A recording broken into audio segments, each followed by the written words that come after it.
কখনো রোদে পুড়ে, কখনো বৃষ্টিতে ভিজে মাঠে কাজ করেছেন। কষ্টের সেই ঘাম ঝরানো উপার্জন থেকে সামান্য সামান্য করে জমিয়েছিলেন 2 লাখ টাকা। স্বপ্ন ছিল মেয়ের বিয়ে দেবেন, সংসারের প্রয়োজন মেটাবেন, ভবিষ্যতের জন্য কিছুটা নিশ্চয়তা তৈরি করবেন। কিন্তু সেই স্বপ্নের সঞ্চয় এখন ছেঁড়া কাগজের মতো পড়ে আছে। আলমারিতে রাখা 2 লাখ টাকা কেটেকুটে নষ্ট করেছে ইঁদুর আর উইপোকা। এখন সর্বস্ব হারিয়ে অসহায় এই কৃষক। গাইবান্ধার সুন্দরগঞ্জ উপজেলার দহবন্দ ইউনিয়নের উত্তর ধুমাইটারি গ্রামের কৃষক তোফাজ্জল হোসেন ভাটিয়ার ঘরে ঘটেছে এই হৃদয় বিদারক ঘটনা।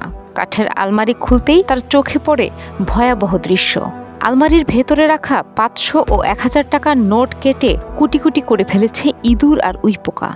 বছরের পর বছর ধরে জমিয়ে রাখা প্রায় 2 লাখ টাকার অধিকাংশই এখন ব্যবহারের অযোগ্য। তোফাজ্জল হোসেন আর্তনাদ করে বলেন, সারা জীবন রোদে পুড়ে মাঠে কাজ করেছি, একটা টাকাও অযথা খরচ করিনি।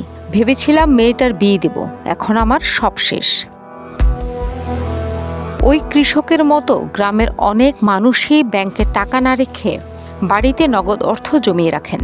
নিরাপত্তা আর ব্যাংকিং ব্যবস্থা সম্পর্কে অনাস্থার পাশাপাশি নানা কারণে এমন সিদ্ধান্ত নেন তারা।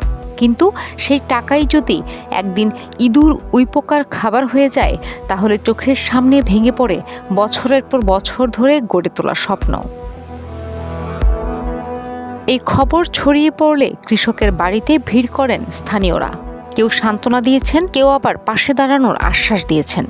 যে টাকা ছিল মেয়ের বিয়ের স্বপ্ন, সংসারের শেষ ভরসা, সেই টাকা এখন ছেঁড়া নোটের স্তূপ। ইঁদুর আর উইপোকা শুধু 2 লাখ টাকা নষ্ট করেনি, নষ্ট করেছে একজন কৃষকের বহু বছরের পরিশ্রম আর ভবিষ্যতের স্বপ্ন।